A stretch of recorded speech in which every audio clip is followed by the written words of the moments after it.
Hello, everyone, and welcome to the 8th episode of the Pint Sports Podcast. I am Tick, your host today and forever, it seems. Joined once again by Holshy. How are you, mate? Really good, mate. And our new guest, I don't know if it's a guest, he's a new permanent member, is Matty Schembri. How you going, Schembri? Hello, mate. I'm good, thanks. How are you? Now, Schembri knows everything, right? Holshy's everything. told me he knows absolutely everything. I've experienced this in the past, just with general knickknacks and curios, but he's a sports aficionado. He knows a fair bit about everything. No, some sports. Everything he says, he's very confident. And before we get on to their first topic today, I just want to say for the first time in my life, 4 weeks into the NRL season and 2 weeks into the AFL season, both my teams are undefeated. Yeah, boy. The Broncos and Carlton. I don't think it's that. I confidently can say that's never happened in my life. Well, I'm pretty confident to say that I don't think the Broncos will lose another game this decade. You are confident. Or delirious. One of the two. All right, big episode today. We've got a few things planned. We're going to go through our tips for the Major League Baseball, the IPL, the Formula One coming up as well. We'll also touch on the Sports Whisperer standings updates and some of the results that have happened in the last little while. But before we get into that, Tony, you had this idea to basically rub the sporting genie, as it were, get your minds out of the gutter, and have a think about, pose the question to us is, what sporting moment would you, if you had the genie said, take me back to any moment in history, sporting, where would you go? Now, Tony, it was your idea. Okay, so I'll lead from the front. So, yeah, when I brought the idea up, I actually hadn't thought about what I would pick. So it wasn't a question that evolved from actually having something in my mind. So when we decided to go ahead with it and I got thinking, I was like, okay, I loved my state of origins. So I started thinking about past state of origins. But the thing is, if you're going to get that one event, sporting event that you've been, like that a genie's going to let you go back to, I've been to a lot of state of origins. So, maybe that one chance you don't go to another one. But the Mark Coyne try was something that came to mind. And then AFL grand finals. But once again, I've been to a good one of them. So I was like, if a genie's given me this chance. So then I started thinking about American sport because I'm a big American sporting nut. And I thought, Super Bowls. Super Bowl's probably the hardest sporting event to get to. And there was a number of those that I was thinking, yeah. And in the end, I've come up with probably the most picked sporting event if you asked worldwide. Lawn Bowls World Championship. But I put them all on the paper and I said, look, if the genie was going to give me one chance at all of these to go back and watch one of these events, I would still pick Game 6, 1998, Michael Jordan's last game for the Bulls. Mm-hmm. I just think that piece of history to say, well, not even to say, just to actually be part of it, to see Rodman, to see Pippen, Jordan, Luke Longley, all together, Steve Kerr, and that series where, Jordan was starting to get a bit older and he was tired right through the series because he was putting in so much effort and trying to stay on the court way too long and all the rest of it. And then that last crossover where the Jazz player falls over and he hits that final shot with 5 seconds left. So I think that whole game, like if I had a chance, if someone said you could go back and watch one event, that would be mine. Yep, clutch play and well, just the whole history, like even afterwards when he's holding the big gold trophy against his head, he's got the cigar and all, everything that happened after it. Like it's a real culmination piece of history that if I had a chance, I'd be there that night. Yep, it was the third championship of the second run, is that right? Yes, that's correct. 97, 98. Okay, yes, correct. And so they've done that once before. Yep. What was the year of those ones? 91, 92, 93. Okay, right. So there was a bit of a gap somewhere between there. there. I hope I'm right. Yeah, I think it's thereabouts. Yeah, right. Okay. So that would be my selection. I had a watch of it this afternoon. It was in Utah, wasn't it, as well? So it was kind of as far as being in the crowd supporting the Bulls, would have added a little bit extra spice to the meatball. Yeah. Oh no. I think at that stage of the year, that era of NBA, anyone that got to watch the Bulls, whether it was an away fixture or not, like they were very lucky. You know what I really liked watching that? They had the opposition fans at the other end had these like noodle things. Yeah. You see that? And they're trying to distract them when they're doing the free throws. Yeah. Oh, that's pretty cool. These days, I think a lot of teams have different strategies at their home courts for that exact thing. I know last 2 years ago when the Suns, who are my boys, were playing the Bucks in the final series, and Giannis Antetokounmpo, how do you say his last name? The Greek freak. He was renowned at the time for taking too long for his free throws. So as soon as he got to the line, the whole Suns crowd would be like, 1, 2, 3. Like, so he knew that he was taking forever to take these shots. Yep. And it worked quite well. But I noticed, like, it's pretty common right through the NBA. Oh, very good. What a moment. I mean, a huge moment. When you do look at the lists of, which you do, you look at, well, what's the greatest sport? I'm the same. You kind of look at it and go, well, here's the things that pop into my head immediately.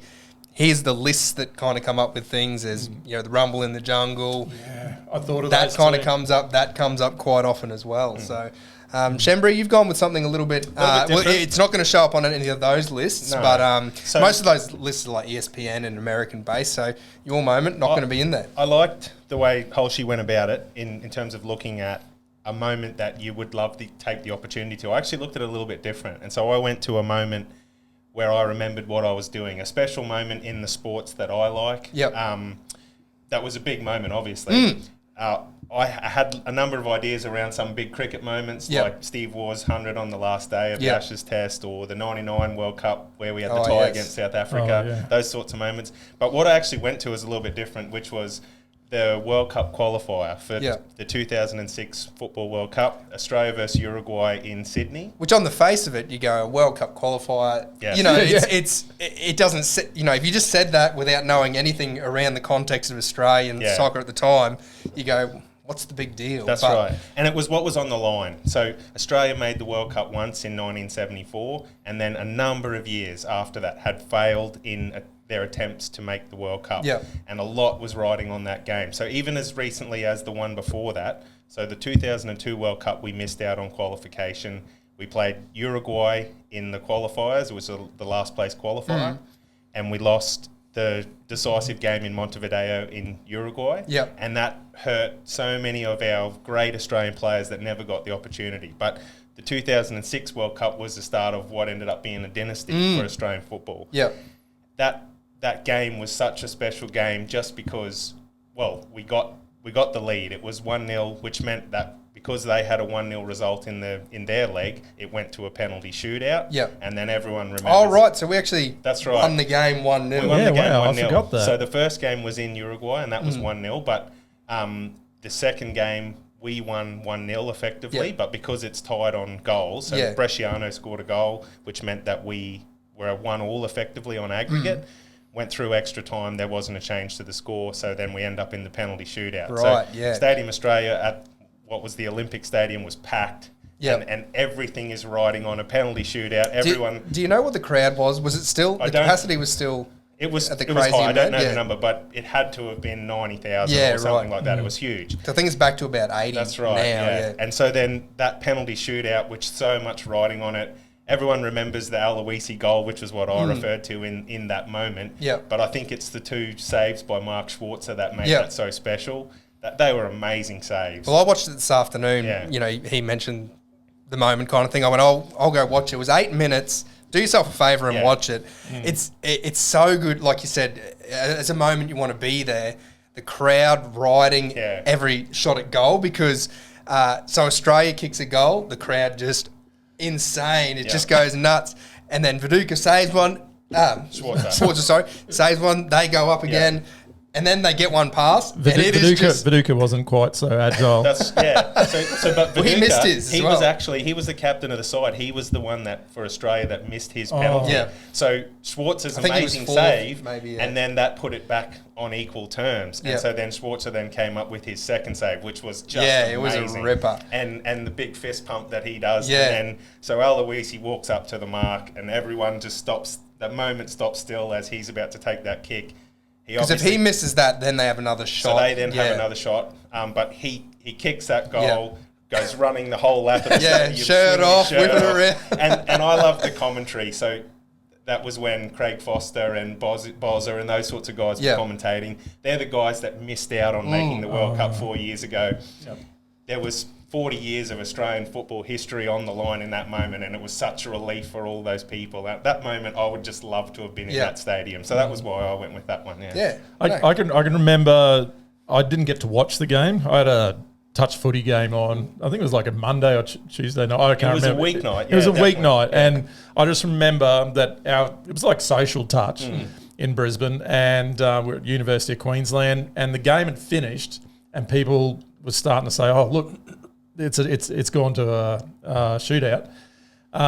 So a guy that was running it had the TV, and he put it on the speakers over the grounds. Wow. So there was like 8 games of touch going. That's pretty good technology in 2005, isn't it? Have the right cable for it. Yeah. So was it the yellow one? So he just held the microphone to it, and everyone that was standing there was just listening to it. So we couldn't see it. So we were just like, Schwarzer saying it, and everyone's like, and obviously, the commentary was so good, and even without watching it, we were hugging each other with the Aloise, and I still I remember, and I was like, I raced home sweaty as fuck, and got home and watched it, the replay of it, but I actually listened to basically it was the back half. I think it was like 1 or 2 shots in, and then they put it on the speakers, and every team just stood there listening. It was funny, that real rise and fall, that yelling of the crowd, and then the energy picking back up. Yeah, it would have been something to be there. That moment, to be in that crowd, to me, would have been just special. Yeah. So that was why I chose that. Yeah. You had your flare handy, ready to go. Because that was saw the flare go off. Just in case, just in case as a keeper you want to try it.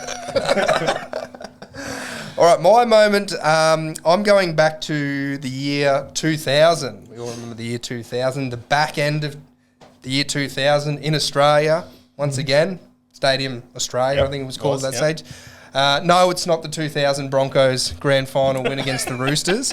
Luke Phillips, one of the greatest losing fullback performance of all time. But so I'm going back to, it's September 2000. So I'm going to take you on a little journey first of all. So on the 13th of September, I was in Canberra at Bruce Stadium watching the Australian women's soccer team. They went down 3-0 to Germany. Then on the 22nd of September, I was at Olympic Stadium. I was watching various track and field events. It was kind of during the day. I actually fell asleep there. It was pretty boring. I was 15 years old. I was pretty tired. Saturday, the 23rd of September, I was at the Olympic Hockey Centre watching the Hockeyroos. They put Spain to bed 2-1. But 2 days later is where I wasn't, and that's back at Olympic Stadium, and it's the 400-metre final, Kathy Freeman. That moment there, 112,000 people. Yeah. For Kathy just to have the weight of the nation on her back, she lit the flame. It was all about her, that whole Olympics. The pressure that was on her. Yeah, it was amazing. I don't think there's ever been as much hype from an athletics event in Australian history. Well, that's what I thought is, we've spoken about this a little while ago about, is tennis the greatest combative sport, that one-on-one? There's not many sports that you have that are one-on-one. This athletics, it's not one-on-one as such, but it's one person. You think there's 112,000 people there that almost need you to win. If she doesn't win that, there's 112,000 people going home flat. Everyone in the country's feeling a bit flat after it. But, she rose to the occasion because she came around that bend and she was kind of neck and neck or even a little behind and then just powered through that. She wasn't... I didn't rewatch it or anything, but isn't she in one of the more outside... Is she riding? Is she 4 or 5, or is she? I think she might have been 3 or something. That. But she on the turn, she's just behind, but then just powers home and effortless. Her style. Yeah, we talked about sporting documentaries last week. There's one on ABC iView. I think it's just always available. It's just simply called Freeman. It's an hour long. Follows her journey from the Stalwart Gift all the way through to basically that moment. And I'd recommend that as a watch because it was really good. So okay. What about the bodysuit? So she ran in the bodysuit that night, and it was something that didn't go on Didn't after catch that. on Like at all. swimming, it did until the point where they had to change the rules. Yeah. But she ran that night in a, I don't know what it was. Yeah. I and wonder if we it never actually saw made a again. difference. Yeah, exactly. Well, probably not. Probably not. They brought it on testing on it to determine that but wasn't that's a a thing. really good question. I wouldn't mind looking into that a bit more, why that hasn't happened. Like, And the other event, it was the same night. Yeah. What was the name of the So, guy? I can't pronounce his first name. Haile Well, Gebrselassie. That's probably So the one I thought I could pronounce. he won the men's 10,000 meters that night, and for some reason, well, not for some reason, because of the Kathy Freeman race, the crowd was still full and buzzing, and he's a great long distance athlete, a great of the sport. And so it's a 10,000 meter race. Yes. I think it was 25 laps or something like that. And it came down to the sprint at the end. It was him in a canyon. And that's the thing. I can't remember who came second, but I can picture that moment. Paul Tegat or something like that. But yeah, 0.09 of a second was his winning margin in a 10,000 meter race. So, you know, if you were there that night, you definitely got your money's worth. I think it said that it was a closer gap than the 100 meter sprint Wow. at the same Olympics. Yeah, right. That's crazy. So that would have been a great night, but it was obviously built around that one event of Kathy's. Well, that was my number one. My number two was going back to when Hitler was playing soccer and under sixes, and I would have killed him. So that was my other moment, but the genie won't allow it. Good moments, and I think it's that. Well, when I looked at our moments overall, I looked at the context of everything around it as well, and that I think what makes a sporting moment so great is that. Yours in particular, I think, is that real, I don't know what the right word is, the ascent and then the release of that pressure. Like in It's that what's on the shootout, line. you've got the context of, okay, we got to get to a World Cup. Yep. You've also got, okay, well, there's all this little waves in this little moment that you've got that kind of peak and then drop down. You got that release of that tension. You know, Kathy was the same. Absolutely. Hers was a bit more a long build-up and then just one race that kind of does it. And then Jordan as well, you know. I think Jordan's more of a legacy. Yeah, I think it's more just being the presence of greatness in that instance. Yeah. So, but yeah, I think when I was actually doing it as well, I was considering it as a full event. I wasn't considering it as just a you're moment. thinking about the hot dogs and everything. Yeah. Tacos. So I came so close to my moment. I was 2 days out from it. I was nearly there. I didn't realise you'd been to so many events. Well, we went down on a school trip. It was like a skiing trip, and then the Olympics was a part of it as well. So this was a great topic, but because it gave you the opportunity to think back at some amazing moments in sporting history and reflect on where you were, what you were doing. I think it was awesome. And they got to be just that once in a lifetime thing. You know, you're never going to get that moment of, okay, well, that weight and then the qualifying, or you know, obviously Jordan's Jordan, and then the Olympics at home. I even considered like watching a day of Don Bradman batting. You know, when he was getting one of his triple centuries, things like that. Like it's like, that's an opportunity that you just would grab. You know, so. Very good. All right. Well, now moving on to something that we've got a lot of knowledge about, Tony in particular, is the Major League Baseball tips. So one of the next events in the Sports Whisperer competition. So some good points on the line, obviously. 10 as always. Nothing changes there. But we'll run through our tips first of all. We're a bit of a curiosity here today. Yeah. So we didn't know each other's tips until about 2 minutes before we start this podcast. But anyway, we'll roll them out. So I had a look at I do follow the Major League Baseball, not as closely as like the NFL or the NBA, but I'm a Giants man, San Francisco. He is a giant man. I am a giant man. And whilst they're probably not going to win it this year, they'll be middle of the bunch. But there's a number of teams that have dominated to a degree over the last few years. Teams like the LA Dodgers, Houston Astros, they're probably the two big ones. The Yankees are, they're like the Dallas Cowboys of the NFL. Everyone hates them because they're... The funny thing with MLB is there's no salary cap. Right. Which stinks. Okay. Because the big marquee teams can just continue to bring in, huge players because they sell more merch. They get the big... So it's just a self-feeding. Just never, yeah. It's once you kind of get there... It really shits me because... Do teams ever drop off? Do they get to that point and then scale back? Or? If they're under good management, they can go decades. Like LA Dodgers have been so strong for over 10 years now, and every year you hope that they do drop off. Yep. But they don't. They're like the arch enemies to the Giants. Right. Because of the close proximity. But anyway, this year I've gone with the Atlanta Braves. Now, the reason I've gone with the Braves is they've got probably one of the top 3 pitching. And I think to win these, when it gets down to World Series time, if you've got, basically you work around 5 starting pitchers and every 5 days then comes back around to the start of the rotation. So if you're a team that has 3 really strong pitchers but then 2 so-so starters, then those 2 are liabilities to get belted around the park. So would a pitcher just pitch in one game? So a starting pitcher will pitch in one game, and then they have a bench called the bullpen, and then they'll come on. Once that starting pitcher gets tired, then the bullpen will come in and they generally share an innings each or part of an innings, depending on, if they're thrown to a lefty or a righty. Right, yeah. So those last guys play every night in the bullpen, and their job is, okay, this batsman's come in, we'll send in this guy to try and holding kind of a pattern in a way, it's just horses for courses sort of thing to get it through. And then usually every team has a closer as well, who's the specialist to come in that last innings, pitch under pressure to close out the innings. So just the last innings? Normally, sometimes they might come in the second last inning. It depends how poorly the starter goes. It's like if the starter gets belted around and he's... Mitch Stark's bowling and he's gone plenty.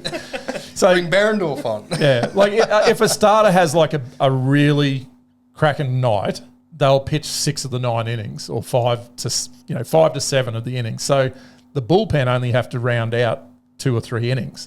But if the starter comes out in the first innings, they've got hit for 3 home runs, they might be pulled after an inning. So all of a sudden the bullpen has to cover 8 of the 9 innings. So can you go back? Can you go back in? No, you can't go back in. Oh, okay. So generally the starter does a larger amount and then they get rested for 4 days.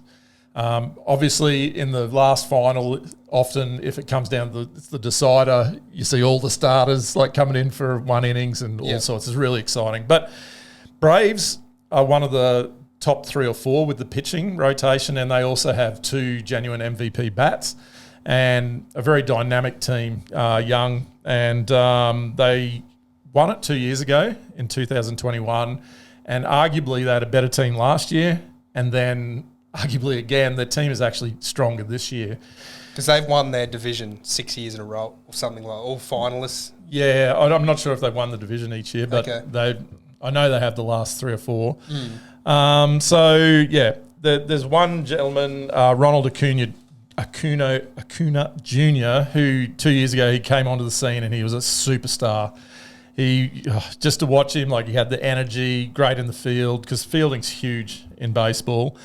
And then he did his knee out for a year. And then he came back last year and he was starting to play really well again, but now he's back to 100%. So they basically had this amazing team that had 101 wins last year, which was huge. How many games they play? It's like 150, 160 or something like that. Yeah, something incredible. Because that's the thing I noticed when you're talking about how important fielding is. When I was looking up some of these players, just to kind of, get some kind of level of grasp of what's going on, they refer to them as their position in the field, don't they? You're an outfielder. Well, it's a given you can bat, right? Yeah. Well, outfielders are usually the bigger guys, and they're the heavy hitters. Yep. Your shortstop is your most athletic bloke. He's usually, for a lot of teams, the shortstop is the star because they're also excellent batsmen, but they're the ones that are in between the bases, sort of stopping the big flat hits and that. Okay. So, and then your catchers are often a little bit more stubbier because they're squatting for the whole game. So, but they're all amazing. I just imagine if even cricketers could throw like baseball players. They're incredible how they can just throw it flat. Yeah. And just hit that target, 50 metres away. Why can't they? I don't know. Surely they're incorporating a lot of, you see in the fielding drills that they do, they've got the baseball mitts, but I think that's just more of a protective thing for the catcher rather than... Yeah, I guess they do, because of the mitts, they do have a larger circle to hit probably than in cricket. Yeah. But, so I've gone the Braves. The other team that I was looking at was the San Diego Padres. Their batting lineup is insane, but I just didn't think their pitching... I thought they're going to be right up there, but I think their pitching could let them down when the big games come. Well, his pitching to us is pretty good as well. Who have you got? He's convinced me. So, okay, I can't offer you the same analysis on baseball that Holsh did. That was admirable. I reached out to a mate of mine that I play cricket with who's a mad baseball fan and said, give me some advice. And he said, 2 things that are key for a good baseball side is a good pitching roster and depth amongst their playing list. Did you talk to him? Possibly. And on that basis, he recommended the Braves. So guess what? I picked the Braves. Good choice. Luckily, we got 3 of us though, so at least there'll be at least one alternative. I haven't announced mine yet. No. Mine goes back to, it was the Game 7 of the 2002 World Series, where a young 19-year-old stepped up to the plate and basically pitched their way. You talk about good pitchers, pitched their way to the World Series. Now, he's since then had a lot of problems with substance abuse and other bits and pieces. I watched a good documentary about him. The documentary was called Eastbound and Down. I don't know if you've heard of it. And the pitcher's name was Kenny fucking Powers, so that's why I've gone the Atlanta Braves. All right, we've got 3 different ways that we've arrived there, and they're all valid. Great doco, by the way. He was a great pitcher. He was a great pitcher. Ended up in Mexico, I think, at the end of his career. All right, so we've got our 3 tips for baseball, and we'll follow those. So make sure everyone gets their tips in. I think it's tomorrow night at 9 a.m. Okay. So what's today? Today is Wednesday. So, Thursday. By the time this comes out. Yeah, if you listen to us, get it in ASAP. All right, we'll move on to something. Well, we know a little bit more about the sport, but I certainly don't know a huge amount about the competition itself. So the IPL, the Indian Premier League, kicking off very soon. Schembri, what have you got? So the IPL is a very interesting competition because of the change in rosters that happens each year. And it pretty much comes down to having a look at playing lists and trying to come up with who you think is going to be the best, and the odds reflect that. What did we talk about earlier? Well, I think the spread is the favourite's $6.50, and the least favourite's $11 or something like that. So you can't really get a good gauge based on odds. That's right. Most of these sports, if you don't know about, you'll just go, well, who's the favourite? I'll kind of either pick the favourite or someone close to it. This, you might as well pick the $11 because it's just as likely to happen. Exactly. I ended up picking the Rajasthan Royals. The main reason I picked the Royals was I believe the best T20 cricketer in the world is playing for them, and that's Joss Buttler. Okay. I think he showed that at the World Cup in Australia last year. Yep. He's a dominant player and steps up in the big moments. Who else have they got in their roster? Well, they've got a couple of good Indians. Ravi Ashwin plays for them. They've got a young fella named Sanju Samson who there's a lot of raps around. Okay. They've got a good bowling roster, but it's an even spread of players, but they're headlined by Joss. Yep. And he is supposed to be there for the full tournament. Okay. So I think that puts him in a good position. Look, I think there's 4 or 5 teams that you could have picked and made a good case for it. You had to pick one, and that's what I went with. Yeah, very good. I've gone with the Mumbai Indians. I just basically looked through each roster and went, who's got the volume of players that I think do the best as far as those star players are concerned. They've got Rohit Sharma as the captain, Sky Suryakumar Yadav. He was in my T20 team of all time. He's in good form. He's in great form. Yeah, 3 golden ducks in a row. But he's just blowing those cobwebs out in the the unimportant stuff. It's just a one day. It's just keeping fresh. He hasn't been at the crease long enough to say he's in bad form. That's exactly right. So he's in there. Tendulkar's young fella's in there. Tendulkar. I don't know what he's like as a player, but the name stands out, that's for sure. Jofra Archer's in that team, isn't he? Jofra. Is he back? He is back. He is coming back from injury, but so I guess there's a question mark how he'll go across what is a long tournament. Yeah. It does go for quite a while. But being an English player, would he be in the whole tournament as well? Injury permitting, I think. Or does it come into the test team as well? Or you won't play in the test team? No. Because Mumbai Indians drafted him last year, even though they knew they weren't going to have him for the last IPL, just to have him long term. Yeah, right. Just a bit of goodwill for them. They've also got Cam Green, who's over there making green as well. Which I think is a really interesting selection. He's what I hope will be an amazingly dominant red ball cricketer for Australia. Yet he does show some talent at this sort of level. So I hope he has a big tournament. Yeah, well, I think he's got both those gears in him as well. You know, he's starting to kind of really show in the test level. But it's an interesting question because the more successful he is in the shorter forms of cricket, the less he's going to get exposure in the red ball form. I don't know if he'll still be playing in our test side, but he strikes me as a player that does need to play first class cricket. So to keep his form up. So it's going to be interesting to see how he goes. How can you say no to the money that he got offered? Of course. He's got to take it. Absolutely. It wasn't worth it. He wasn't worth that money. Oh, he wasn't worth it. I said it wasn't worth it. No, he money bags over here. I don't think he's proven at T20 level yet. We'll see what happens, but I'm going to make a bold call that he won't set the comp on fire. As an Australian Test cricket fan, I hope you're right, to be honest. Yeah.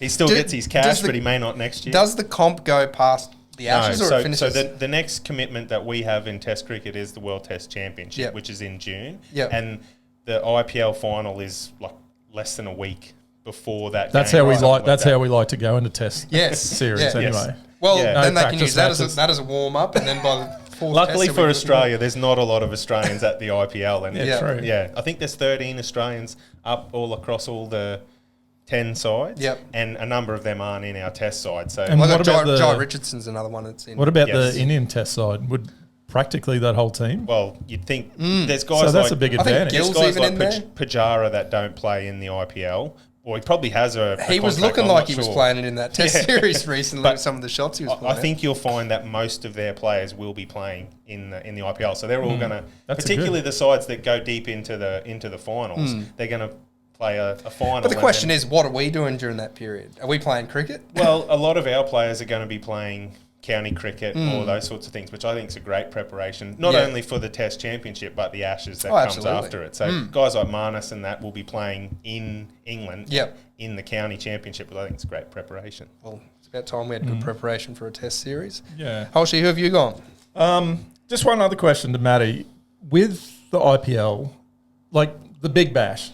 The Big Bash obviously isn't as big of money and all the rest, and it's always halfway through the season, all these teams lose, numbers of players due to international duties. Is IPL, because it's the Indian Cricket Board or whatever, is there basically they don't lose anybody for the period? So the IPL, the difference between the IPL and all the other domestic T20 competitions is it's the only domestic franchise competition that has a set window in the future tours calendar. So none of the international sides are playing for pretty much the full duration of the IPL. Yeah. Whereas the Big Bash, which is at a great time of year for the Australian public, we play our test matches over the summer and all that sort of stuff. So and it's also that Southern Hemisphere summer as well. So you got South Africa, New Zealand. Yeah.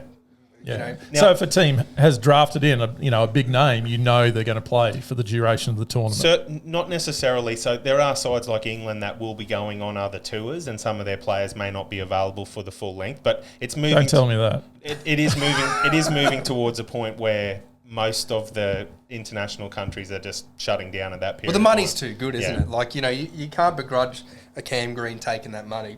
You look at Mitchell Starc, who has turned that down over the years to prolong his test career, but you can't begrudge someone taking that money, and it is almost a case of you just got to stop because these players have got to make bank. I don't think in Australia we understand how big a tournament this is. It's at a bad time. All the games are the early games are at 8 o'clock at night. Most of the games are at midnight or 1 o'clock in the morning. It's not a great time for Australian cricket fans in general. In India, it's massive, and it's obviously massive around the rest of the world. So unfortunately, I'm not a huge 2020 fan. It's the way that cricket's going. So, Why do I get the feeling the wickets might be a little bit better for batting during that month? New curators, maybe. We've learnt a few things over the last few months. Well, okay, my tip is the Sunrisers Hyderabad. Yep. Now, I only had a bit of a peruse over the last hour before the episode. So their bowling lineup, I haven't got it listed here, but it's similar to what Matty was saying with his team. It's no huge names, but really consistent performers that did the job last year. But they had a big overhaul during their draft. Last year they had Kane Williamson and Nicholas Perrin from is it Perrin from West Indies. But they've brought in Harry Brook. I've heard of this guy. Yeah. Now he's like not like Sky. Yeah. This guy is in some form. And test form. And they've also and playing like a test player as well. Yes. And so they've got a very strong batting side. And they've got Glenn Phillips from New Zealand and Klaassen. Where's he from? Is that South Africa? South Africa. Yeah. So I'm gonna go with those guys. That's it. So you watch the New Zealand-England test match. I just really like Harry Brook. Oh man, he's captain, fantastic. The guy that's been announced as captain of that side is Aiden Markram. So he's a good South African player that didn't make the test tour over the summer to Australia, but he had a very dominant series in the South African T20 League and has got himself back into the South African sides, and then he's been given the captaincy. And there's big talk about him having a big tournament this year. Yeah, he's my boy. I think the other shout that I'd probably look at is the Royal Challengers. They've got Duplessis, Kohli, Maxwell, Hazelwood, Siraj. Like the Bangalore side is the side that has a dominant roster every year, seems to be close to winning it every year, but actually hasn't won a tournament yet. Melbourne Stars. They're the Melbourne Stars of the IPL. Is that why they got Maxwell? So Maxwell can't win anywhere. So Virat Kohli was the captain of that side for a number of years, and they got very close, but they haven't won a championship. He stood down from the captaincy, I think it was last year, maybe. I don't know who the captain is at the moment. I think it's Faf. Okay, there you go. But they're the side that gets close all the time. So again, they're talked up as a good chance this year, but they've got to break the hoodoo. If you're looking at a team that, in a field of 10 that are a better than even chance of getting towards that pointy end, if you're chasing points, not a bad shout, I would have thought. It'll be really interesting to see the spread of tips on that one, because there are no out and out favourites at all. All bad teams. That's right. I thought Lucknow, I don't know anything about them, but I just didn't like the look of their squad overly. Gujarat, is it Gujarat? Gujarat, the Titans. Yep. Was that their first season last year? Yes. So they won it in their first year. Did they win, or were they runners up? No, they won. Champions. Okay, wow. So if it wasn't first year, then it was second year. It was pretty new. Yeah. When I saw it, they were favourites and they won it last year. But they're at $6.50, and then there's 4 teams on $7. Yeah. And then to 8, 9. It's ridiculous. It's good. Like that's what you want in a competition like this. Yeah, absolutely. You know what I mean? So every game that people go and watch, they know no one's going to get a hiding. Anything could happen.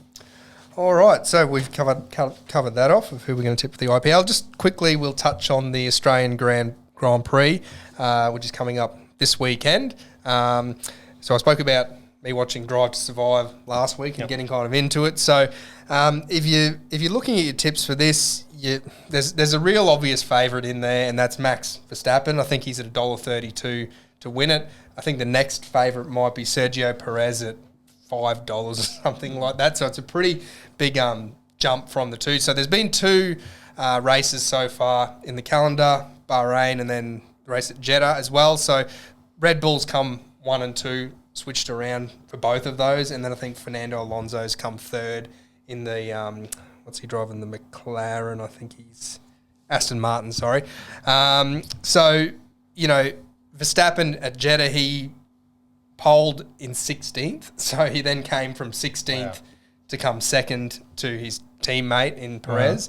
So there's a bit of interplay there between those two about they both obviously want to win the drivers' champion, but because Verstappen's been seen as that number 1 driver, a lot of the times there'll be that friction of going, we'll let him pass because he's a better chance to win it. But when you're in a car that's, the car's identical and they're both good drivers and Perez is winning races, well, he wants to win that championship too. Yeah. And you've got Daniel Ricciardo in the wings, like the guy from The Wedding Singer, he's creeping out from the curtain. I think Verstappen's probably the best shout there for a almost assured victory. I think the only thing that will stop him is potentially a crash or something like that, or some engine failures. But obviously Red Bull's shown that their car is up to it. So how come? Well, firstly, Red Bull. What type of car is it? Because Red Bull's not a. Well, they all have to design their own cars basically. So it's called a Red Bull. Well, they would use engines from, Yeah. they all kind of come from a similar pool, I suppose, but the design of the car and engine, everything like that, is based on... But these guys have dominated for years, haven't they? Well, they have, but it started off being Mercedes was really dominant, and they've slowly built their way back up to being... it's changed. The rules change about how the cars are designed and all those kind of things. So they've just... The cream rises to the top, and at the moment, it is a 2-horse race, and they're both riding the same horse basically. So, as far as it is a 1-horse race, but they're both riding the same horse. There's 2 horses from the same stock. Your next, when you look down for your third place, obviously I mentioned Fernando Alonso there. Mercedes still a good shout. Hamilton's a good driver, and George Russell, he's another kind of good driver coming through. Charles Leclerc in the Ferrari as well. They might be your next best bets, but I'm probably going to tune into it and get bored really quickly. So when is the poll decided? Is it like the day before? It'll be Saturday, so they'll do practice runs, I think, Friday. Saturday they'll do the qualifying, and then Sunday will be the race. Because tips are due 9 p.m. on Saturday. Ooh, okay. So it might be really worth... Oh, right. Yeah, that's good. I might have screwed that up, but I would recommend waiting to see who's in pole position. Yeah, absolutely. That's great. I like this. That is a hot tip for those people listening to the podcast. Yeah. There's your little nugget that you get. It's fantastic. You get one of these every episode. The little Easter egg. All right, so we'll kind of move on past that. Next up, we're just going to cover over a few things that are still in progress, but we've got the football expert on at the moment. So first of all, we'll have a look at the Champions League. Yeah. So give us a bit of an update. So the Champions League has moved through the round of 16 and is now moving into the quarterfinal stage. So there's only 8 teams left now. The round of 16, the quarters and the semis, the teams that are drawn, they play a home and away match, and then it's the aggregate that goes through. So in the quarterfinals, just before you keep going, you're out, aren't you? I'm out. Yes. So and we're in. We're still in. So I'm in. Yeah. Who did you go, Matty? I went for PSG. And PSG is one of the 3 or 4 big sides in the round of 16 that got knocked out. Mm-hmm. So PSG got knocked out as well as Liverpool, Tottenham, and Borussia Dortmund is probably the other of the 4 big names. So I would expect that that's wiped out a few of us, myself included. But so then looking into the quarterfinals, which take place sort of mid-April, the big clash, there's a couple of big clashes. So we've got Real Madrid versus Chelsea and Man City versus Bayern Munich. So they're 2 big clashes that... Who'd you go, Man City? No, I'm Napoli. Oh, that's right, you're Napoli. Yeah. So Napoli are in a good position. That it's an all-Italian quarterfinal versus AC Milan. Napoli's in a great position in the Italian league this year, and I think AC Milan's 3rd or 4th, somewhere there. But Napoli's well clear on top, so they're having a great year. It's a good chance for them. There's a lot of pressure on Man City. While they've had Jose Mourinho as their manager, that he's won everything except the Champions League. Right. And they've had some very close opportunities and have fallen over either in the semis or the final. There's a lot of pressure on them because a manager like him, no matter how many Premier Leagues they win or whatever, they still want to win this Champions League. Yep. So there's a lot of pressure on them, and they've drawn a tough draw in the quarterfinals up against Bayern Munich. So that'll be an interesting one. The all-Italian one will be an interesting one, and then obviously Real Madrid and Chelsea. Real Madrid are a side that just seem to find a way to be successful. Oh, I like the sounds of that. At Champions League. So they're a safe bet. Even last year when they weren't anywhere near up the top in what they were doing, they still ended up winning the Champions League. Right. So great side. Sweet. What I really like with Napoli and even Bayern there, I like having the home leg second. Right. I just feel like that first one you can be a bit more defensive and just grind out some sort of result. Interesting thing about Champions League this year is that home and away legs previously were always on aggregate, but then if they're tied on aggregate, it used to come then down to away goals where they've got rid of that rule now. So aggregate, if it's 3-3 on aggregate, regardless of where you scored your goals, it'll then go into a penalty shootout in extra time or penalty shootout. Which once again is better to have it at home. At home, that's right. So it probably does provide a great advantage. I didn't think of it like that, but that I'm always thinking. And that's why your team's out. That's right. You didn't think things through. Like me and Holsh, we sat down and we thought about all this. And, after the World Cup that those guys had with the players that they've got in that side. I thought it was just made for it, but they couldn't gel together, and they've had a bad year in the French league, and they got knocked out in the Champions League. So he probably should have come. Obviously missed that episode. Yeah. You would have asked us. Goldie would have known about it too. The FA Cup, how are we going with that? What's the FA Cup's down to 4 teams now. Only 4 teams left. So there's Man City play Sheffield in the first semi-final, and then the other semi-final is Brighton versus Manchester United. Okay. So obviously the 2 big favourites there are Man City, Man United, which would be a very special FA Cup final. The men. Man City are the short favourites to beat Sheffield, but the other semi is a very interesting game. Okay. So Brighton is at home first, so that's a key part of it. The second thing is that when Brighton played Manchester United in the Premier League earlier this season, they actually beat Man United at Old Trafford. So recent history, there's a bit of pressure on Man United. Right. And they were going really well, and then everything imploded when they lost 7-0 to Liverpool recently. Yes, so it's a big match. But since that 7-0, did they regroup and sort of get the not results really back? No, they've sort of they haven't sort of brushed it off and bounced back like they were over that Christmas area. They've got a bit of work to do. There's a little bit of time. I think the semis aren't until late April, so there's a bit of time to bounce back. I really need them to bounce because I've picked Man United. Yes. You need a win. Need a win that no one else has got. Well, actually, a lot of people did go for it. I think a United versus City FA Cup final at Wembley would be very special. Yeah. So I know I'm not a soccer guy, but that sounds good. Yeah. So, I mean, obviously they're massive games when they're at Old Trafford or at Etihad, but to play a game like that at Wembley would be pretty special. Absolutely. Yeah. Six Nations. Tony. Okay, so the Six Nations, the points table's been updated, and to my joy, I've pegged back 4 points on Tick because my points have been pretty. Am I the one being chased? Am I? Yeah. Well, I was on 0 for a long time, and I'm now on 24 points. But so Ireland had won all 5 games, which means they won the Triple Crown. Oh, they did. And the Grand Slam. Oh, there you go. So luck of the Irish, The Triple Crown, I think, is the one that England. It's Scotland, Wales. They win. They beat all the United Kingdom, and then the Grand Slam. It means they won all their games. So I think they had to play England in the last round and defeated them. So Ireland 10 points, France 6 points, Scotland 8 points because there was only 3 that selected Scotland. Nice. So double points, and then England 2 points. Wow. So, yeah. I would have thought France would have got up, with that bigger landmass than Ireland. But anyway, turns out you can't base everything off landmass.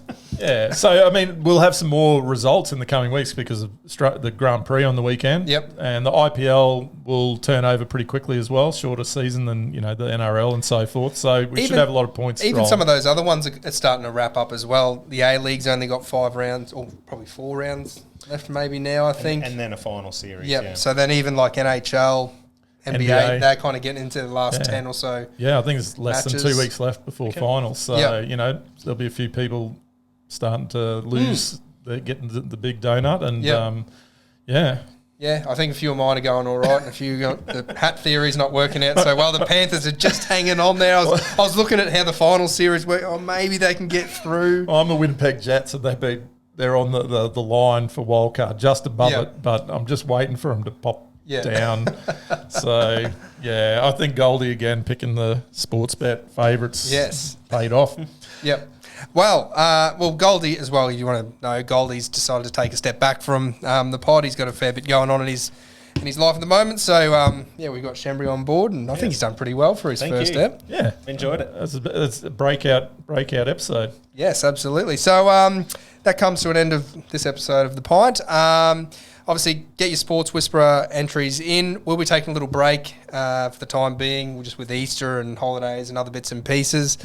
Anything else to mention? I think we'll say now that when we come back, we're going to have a number of specials based around sports movies. So everyone out there over the break, get some sports movies on, get the streaming happening, and then that way you can compare with us when we get back and share some of the sports comedies and dramas and the like. So we're going to do 2 separate things, one with comedies and one with dramas. So we had a bit of a chat about it before, and Sounds like it's going to be a lot of fun. Yeah. I believe that's Mr. Gilmore.